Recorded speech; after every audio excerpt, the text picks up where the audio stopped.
प्रिय विद्यार्थियों, मैं आप लोगों को सांख्यिकी में केंद्रीय प्रवृत्ति की मापें पढ़ा रहा हूँ।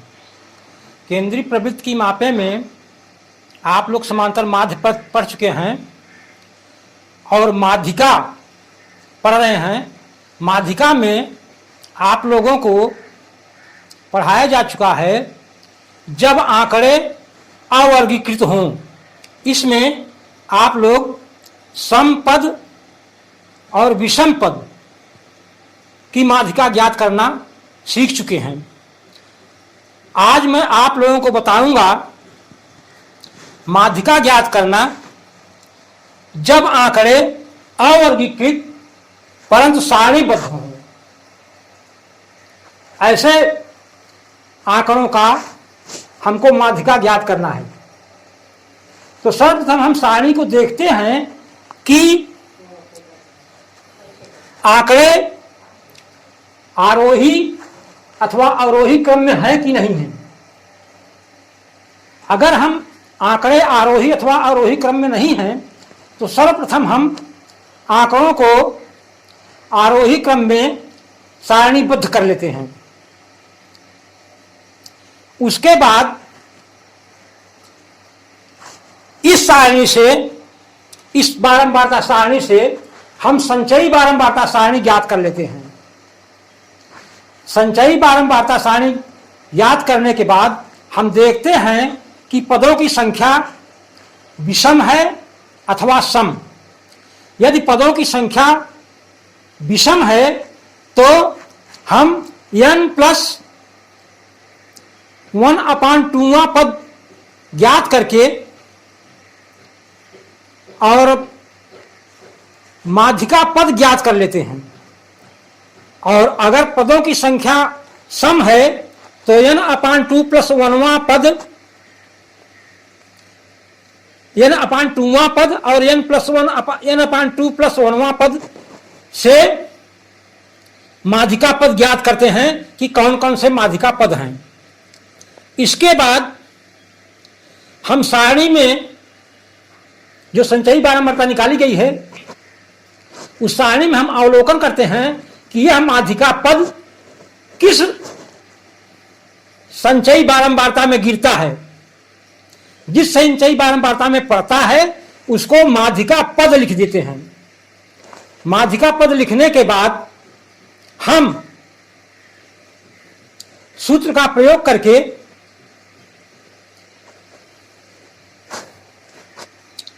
जो ज्ञात किए हुए हैं माध्यिका पद, उसके सामने हम देखते हैं कि किस पद में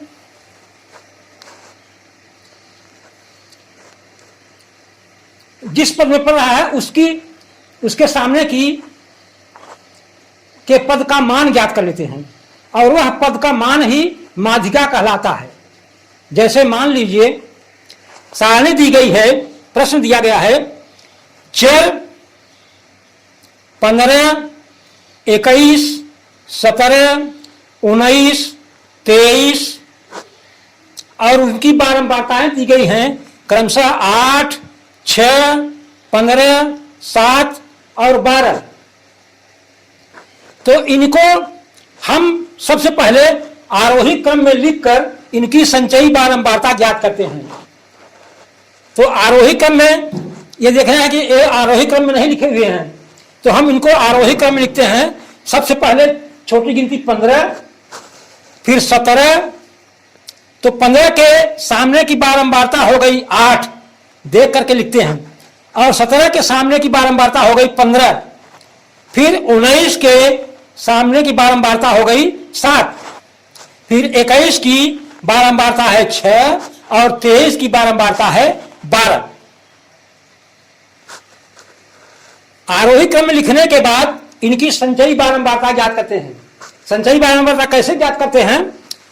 सबसे पहले जो बारंबारता दी गई है उसको ज्यों का त्यों लिख देते हैं।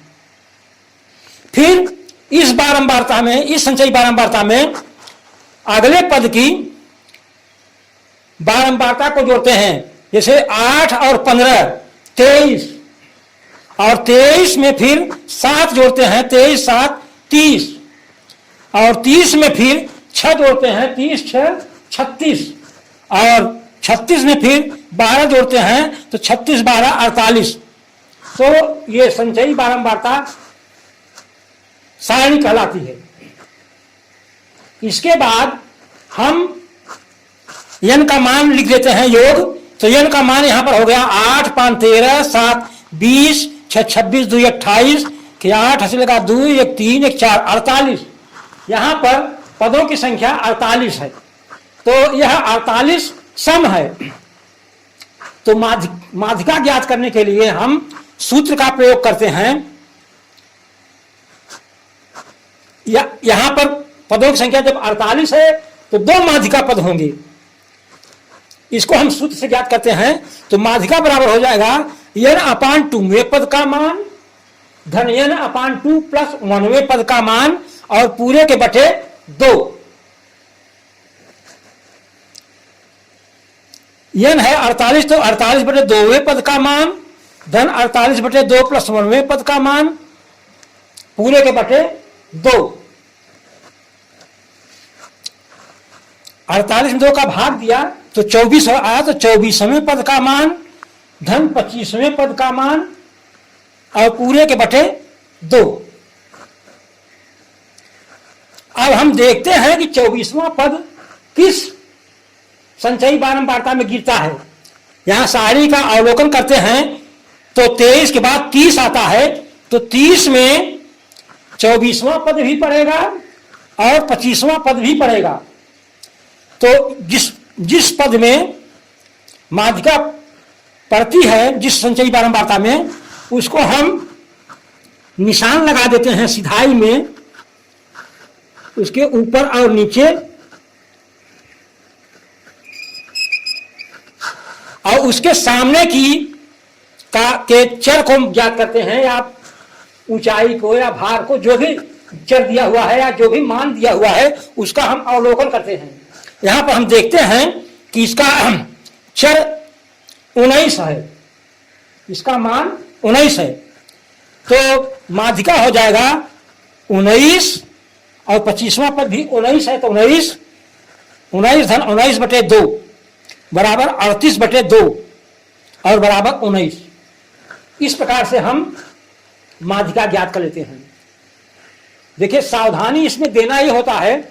अगर वहां आंकड़े आरोही अथवा अवरोही क्रम में लिखे गए हैं तब तो कोई बात नहीं, आप सारणी को ज्यों का त्यों लिख देते हैं और उसकी संचयी बारंबारता ज्ञात कर लेते हैं।